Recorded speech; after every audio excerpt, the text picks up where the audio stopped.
Assalamualaikum warahmatullahi wabarakatuh. Kita dari kelompok 6 akan mempresentasikan materi tentang konflik dalam organisasi, performasi kerja, dan produktivitas kerja. Saya Nihayatul Umniah Salsabila akan menjelaskan tentang hakikat konflik. Yang pertama, hakikat konflik adalah adanya situasi atau keadaan oposisi atau pertentangan pendapat sikap, tindakan di antara orang-orang kelompok atau organisasi-organisasi. Nah, konflik merupakan salah satu gejala psikologis yang umumnya menggiring individu pada suasana kurang menguntungkan, terutama jika kita tidak mengatasinya. Peristiwa ini dipastikan dapat dialami oleh semua orang. Lalu, yang kedua yaitu proses terjadinya suatu konflik. Ada 5 proses. Yang pertama yaitu oposisi, kognisi dan personalisasi, maksud, perilaku, dan hasil. Pengertiannya, oposisi yaitu suatu kondisi untuk menciptakan kesempatan agar memunculkan suatu pertentangan atau konflik. Yang kedua yaitu kognisi atau personalisasi, yaitu suatu pandangan atau persepsi dari pihak tertentu terhadap konflik yang dihadapi tersebut.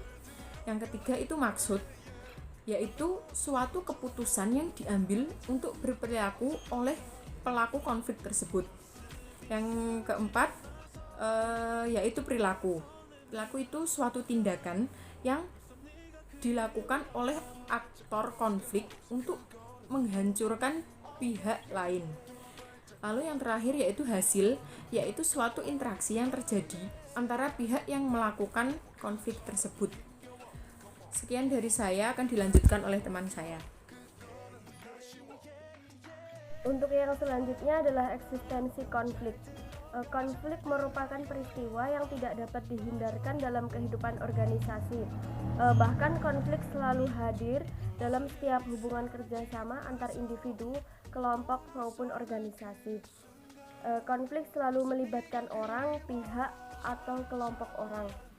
Konflik juga mempunyai proses perkembangan dan ada kondisi yang menjadi latar belakang sebab-sebab dan pemicunya. Kemudian dalam upaya menunjukkan eksistensinya, manusia dihadapkan dengan konflik eksistensi, imajinasi yang tinggi, tanggapan orang lain tentang diri kita, kapasitas diri, dan kondisi-kondisi lainnya adalah beberapa hal yang dapat menimbulkan konflik eksistensi. Konflik eksistensi manusia pertama kali diperkenalkan oleh Jean-Paul Sartre. Sartre kemudian membuat 4 ilustrasi tentang eksistensi. Yang pertama adalah imajinasi, yang kedua adalah emosi. Emosi sebagai jaringan cara-cara yang teratur untuk mencapai tujuan tertentu. Kemudian yang ketiga tatapan. Ciri utama dari tatapan adalah mempunyai akibat nyata pada kesadaran yang mengalami dirinya ditatap oleh orang lain. Yang keempat adalah tubuh. Kemudian, 2 macam sifat konflik dalam pencapaian tujuan dan performasi organisasi. Yang pertama adalah sifat fungsional konflik. Lebih mempersatukan anggotanya, ditemukannya cara perbaikan prestasi organisasi, terciptanya iklim kerja yang kondusif, alokasi dana yang lebih efisien. Kemudian yang kedua adalah sifat disfungsional konflik, timbulnya kesulitan dalam pencapaian tujuan, kerjasama antar individu atau kelompok menjadi rusak. Yang ketiga adalah performasi kerjanya menjadi lebih rendah. Saya Kholifa Indarmantala selanjutnya akan membahas tentang penyebab konflik. Yang pertama yaitu perbedaan setiap individu. Setiap individu di dalam suatu kelompok masyarakat pasti memiliki perbedaan pandangan dan pendapat serta cara berinteraksi. Hal ini bisa menimbulkan terjadinya perselisihan yang menjadi penyebab suatu konflik. Yang kedua yaitu faktor kebudayaan. Kebudayaan yang berada di suatu masyarakat juga dapat menimbulkan terjadinya konflik. Kebudayaan masing-masing daerah juga memiliki keunikan tersendiri serta dapat membentuk kepribadian seseorang. Contohnya, perilaku atau cara berbicara orang Batak yang dianggap keras seringkali dianggap arogan serta suka marah-marah oleh orang lain yang berbeda kebudayaan. Contohnya, orang Sunda atau orang Jawa dan lain-lain. Yang ketiga yaitu faktor kepentingan. Setiap individu atau kelompok di suatu masyarakat memiliki beragam kepentingan di setiap masing-masing. Kepentingan tersebut bisa dalam hal ekonomi, sosial maupun politik. Perbedaan pandangan serta kepentingan di bidang kehidupan manusia juga faktor penyebab konflik yang sangat sulit untuk dihindari. Yang keempat yaitu interaksi sosial. Kurangnya keharmonisan di dalam hal interaksi sosial juga menimbulkan terjadinya konflik di masyarakat. Ketidakharmonisan dalam interaksi sosial bisa disebabkan oleh berbagai faktor, contohnya sifat bawaan seseorang, kondisi ekonomi, kesenjangan sosial, kurang pendidikan, dan lain sebagainya. Yang terakhir yaitu perubahan sosial. Perubahan sosial juga dapat terjadi karena secara alami oleh seseorang karena pada dasarnya manusia memang senantiasa mengalami perubahan dan hal ini juga cukup sering menjadi faktor penyebab terjadinya konflik di dalam masyarakat. Selanjutnya yaitu jenis-jenis konflik.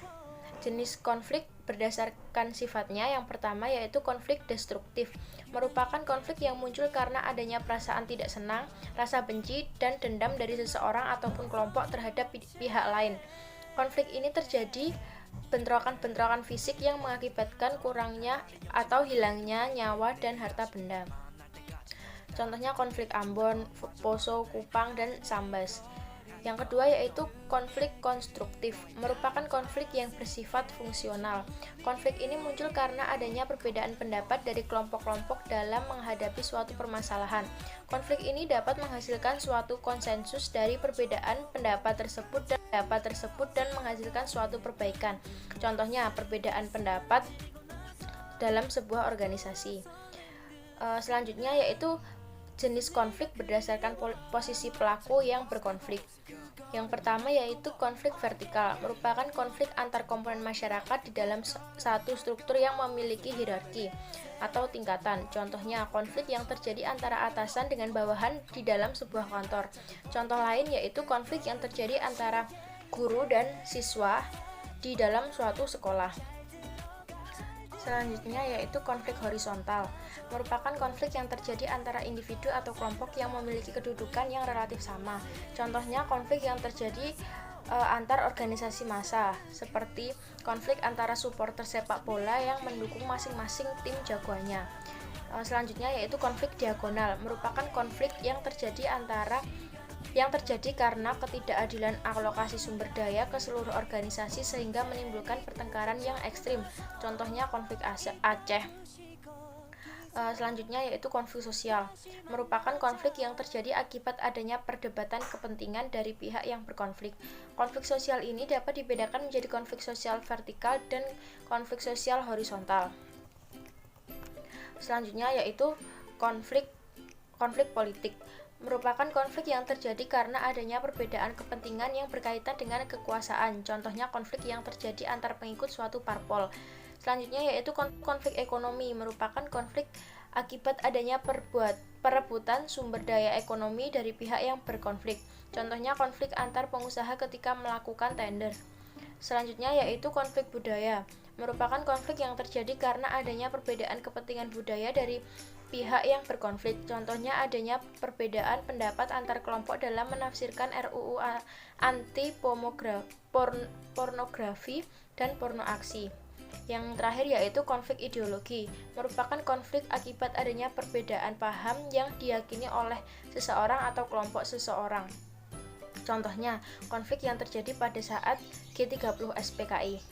Selanjutnya yaitu jenis konflik berdasarkan cara pengelolaannya. Yang pertama yaitu konflik interindividu, merupakan tipe yang paling erat kaitannya dengan emosi individu sehingga tingkat kekerasan yang paling tinggi. Konflik dapat muncul dari dua penyebab, yaitu karena kelebihan beban atau karena ketidaksesuaian seseorang dalam melaksanakan peranan. Dalam kondisi pertama, seseorang mendapat beban berlebihan akibat status yang dimiliki. Sedang dalam kondisi kedua, seseorang memang tidak memiliki kesesuaian yang cukup untuk melaksanakan peranan sesuai dengan statusnya. Selanjutnya yaitu konflik antar individu. Merupakan konflik yang terjadi antara seseorang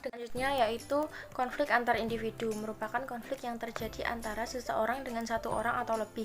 Sifatnya kadang-kadang substansif, menyangkut perbedaan gagasan, pendapat, kepentingan, atau bersifat emosional, menyangkut perbedaan selera dan perasaan suka atau tidak suka. Yang terakhir yaitu konflik antar kelompok. Merupakan konflik yang banyak dijumpai dalam kenyataan hidup manusia sebagai makhluk sosial karena mereka hidup dalam kelompok-kelompok. Contohnya yaitu konflik antar kampung.